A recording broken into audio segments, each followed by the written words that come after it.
नमस्कार जी, मैं Dushyant Sharma, neurotherapy centre सरिता विहार, new Delhi. आज हम बात करेंगे स्पाइनल कॉर्ड स्टेनोसिस के बारे में कि स्पाइनल कॉर्ड स्टेनोसिस क्या होता है, उसको हम सेल्फ डायग्नोस कैसे कर सकते हैं और उसमें हमें क्या प्रिकॉशंस लेने चाहिए जिससे वो एग्रीवेट ना हो। स्पाइनल कॉर्ड स्टेनोसिस मतलब स्पाइनल कॉर्ड में कंप्रेशन, उसमें दबाव आना जिसकी वजह से उसमें आगे का जो सर्कुलेशन है वो रुक जाता है और हमारे लोअर लिम्स में दर्द होने लगता है। स्पाइनल कॉर्ड स्टेनोसिस को डायग्नोस कैसे करें?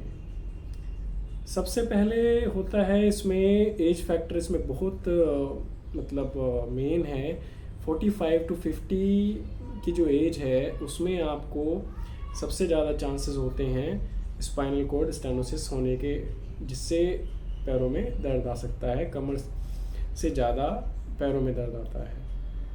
दूसरा है, यदि आप खड़े हैं या चल रहे हैं उस दौरान आपको पेन, टिंगलिंग या उसमें नमनेस या बिल्कुल सुन्न हो जाए कई बार, तो भी आप समझिए कि स्पाइनल कॉर्ड स्टेनोसिस है।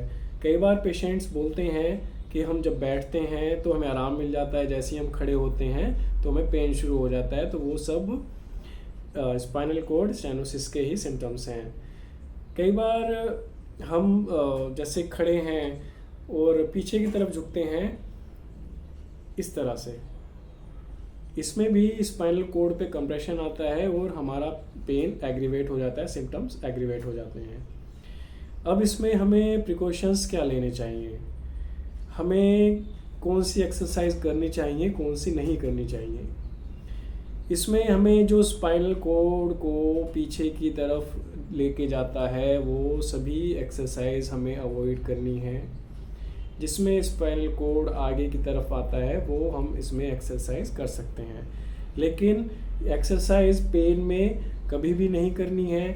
उससे पहले आप अपने जो आपके पास में फिजियोथेरेपिस्ट है या कोई न्यूरोथेरेपिस्ट है उससे आप पहले इलाज कराइए, उससे आप सलाह लीजिए। जब आपका पेन कम होने लगे तब आप एक्सरसाइज धीरे धीरे शुरू करना है। दर्द में ध्यान रखिए, कभी भी कोई एक्सरसाइज नहीं करनी चाहिए और ख़ासकर बिना सलाह के, उससे आपका जो पेन है, जो तकलीफ़ है वो बढ़ सकती है।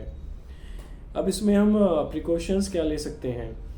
सबसे पहला जो इसमें प्रिकॉशन है, हमें उल्टे नहीं लेटना चाहिए। कई बार होता है कि हम घर में लेटकर मोबाइल चलाने लगते हैं उल्टा लेटकर, या टीवी देखने लगते हैं, तो उसमें हमारा स्पाइनल कॉर्ड स्टेनोसिस इंजर्ड होता है बार बार और सिम्टम्स एग्रीवेट हो सकते हैं, तो ये हमें अवॉइड करना है। दूसरा है, जब हम कभी घूम रहे हैं, चल रहे हैं, तो वॉक हमें जब हमें सिम्टम्स आने लगते हैं उससे पहले हमें रेस्ट देना है। पेन में या सिम्टम्स में हमें ज़्यादा वॉक नहीं करना है, उससे हमारा स्पाइनल कॉर्ड इंजर्ड होगा और तकलीफ़ बढ़ेगी।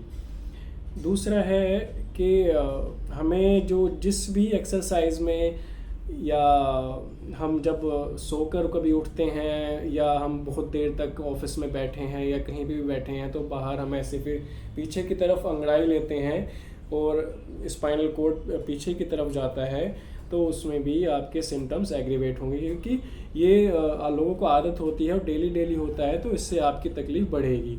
तो ये सब चीज़ें आपको नहीं करनी है। इसमें जो प्रिकॉशंस और भी हो सकते हैं कि जैसे आपको एक जगह देर तक खड़े नहीं रहना है, देर तक चलना नहीं है, जो मैं पहले बता चुका हूँ। और इसके बारे में एक्सरसाइजेज जो होंगी वो मैं आपको बता चुका हूँ।